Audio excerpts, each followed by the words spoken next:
Assalamu alaikum. Dans cette contribution, on va étudier la cristallisation partielle du PET par analyse enthalpique différentielle et par la technique des courants thermiquement stimulés. En suivant le plan que me suit, qu'est-ce qu'un polymère? Matériaux et techniques expérimentales, ensuite résultats et discussions, il finira par une conclusion. L'objectif de ce travail est d'étudier et quantifier les phases de la cristallisation partielle du PET induite par des recueils caoutchoutiques à différentes températures et pour des durées différentes en utilisant l'analyse enthalpique différentielle et la technique des courants thermiquement stimulés. Qu'est-ce qu'un polymère? Un polymère, c'est l'assemblage de longues chaînes moléculaires appelées macromolécules, où chaque macromolécule est constituée par la succession d'une tige structurale, appelée monomère.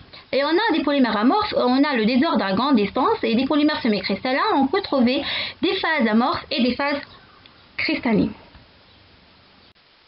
On peut faire une description en polymère semi-cristallin en utilisant le modèle à trois phases. Et donc, on a une phase cristalline sous forme des lamelles où on a l'ordre à grande distance, une phase amorphe rigide gênée par la proximité des cristallites et une phase amorphe mobile indépendante de la zone cristalline. Matériaux et techniques expérimentales. On a choisi comme matériau le polyéthylène terephthalate. Pour son intérêt industriel, il présente une bonne rigidité électrique et bonne propriété électrique. Aussi, pour son intérêt fondamental, elle a un degré de surfusion en plus de 160 degrés Celsius, donc une large gamme de températures pour effectuer des études sur les processus de cristallisation et de fusion. C'est un polymère thermoplastique et donc on peut toujours revenir à l'état initial après un traitement thermique. Et aussi, c'est un polymère semi-cristallin, semi-rigide plutôt, puisqu'il contient dans leur monomère un cycle benzène. Le dispositif expérimental du CTS contient essentiellement d'un système de mesure et d'enregistrement, système de pompage et d'injection de gaz, et bien sûr la cellule de mesure où l'échantillon est entre deux armatures métalliques bien sûr. Le principe de CTS. Dans un premier temps, on augmente la température, où les dipôles sont désordonnés. Jusqu'à une température de polarisation, on applique un champ électrique pendant une durée delta typée. Ensuite, on va figer la structure, où les dipôles sont tous orientés dans le même sens. Jusqu'à une température dite de court-circuit, et en gardant toujours le champ électrique. À ce moment-là, on va court-circuiter l'échantillon et après un delta T, on augmente la température et on a l'enregistrement du courant de dépolarisation en fonction de la température.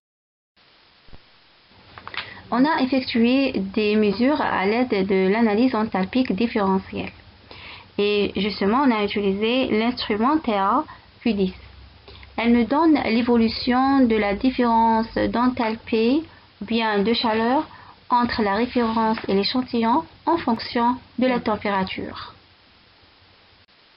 Elle nous donne alors le thermogramme suivant qui présente les trois transitions de phase dans le polymère.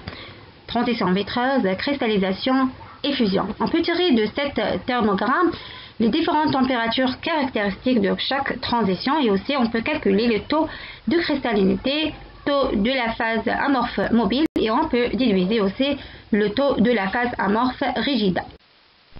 Résultat.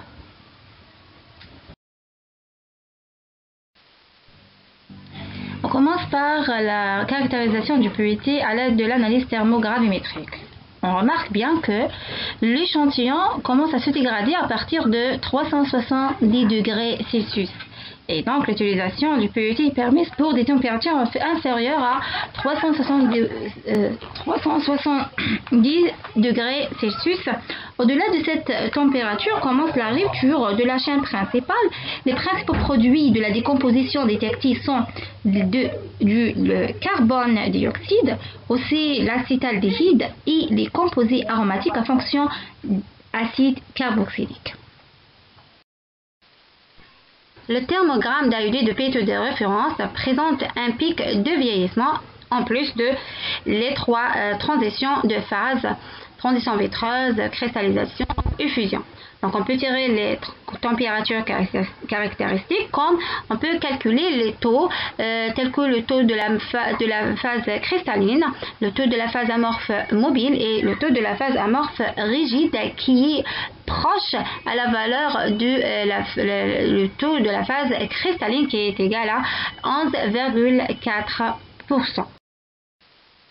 Cette valeur de 11,4 de taux de cristallinité indique l'existence des zones cristallines, ce qui est bien confirmé par l'existence de ces deux pics dans la première région de cet spectrogramme. Aussi, l'apparition de ces deux halos explique l'existence de l'ordre à courte distance dans les régions amorphes, dont le premier halo a des distances intrachaînes, quant à la deuxième halo pour des distances plus longues interchaînes. Et maintenant, on a la caractérisation du PET de référence à l'aide de la technique du courant thermiquement stimulé. Commençons par le spectre qui représente la relaxation alpha du PET, qui est rien que l'évolution du courant de dépolarisation en fonction de la température, mis autour d'une température qui est proche à la température de transition vitreuse, c'est bien 67 degrés Celsius. Donc, on peut dire que la mobilité moléculaire est autour à la température de transition vitreuse, TG. Pour cela, maintenant, on passe à l'étude de la cristallisation partielle du polyéthylène terephthalate. On a effectué des recueils caoutchoutiques à une température de 100 degrés Celsius pour des durées allant de 5 à 480 minutes. On remarque que le saut endothermique ou bien le delta Cp, bien sûr de la transition vitreuse, diminue en fonction de l'augmentation de la durée de recueil. On remarque aussi que le taux de la phase amorphe mobile diminue avec l'augmentation du taux de cristallinité et avec la durée de recueil, contrairement au taux de la phase amorphe rigide qui augmente avec la durée de recueil, et là la même évolution du taux de cristallinité est presque les mêmes valeurs.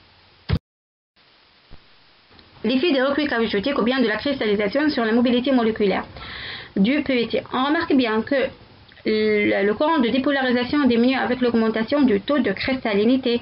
Et donc la mobilité moléculaire diminue avec le taux de cristallinité. La chose confirmée avec ce qu'on a déjà, on a vu que le taux de la phase amorphe mobile diminue avec l'augmentation du taux de cristallinité.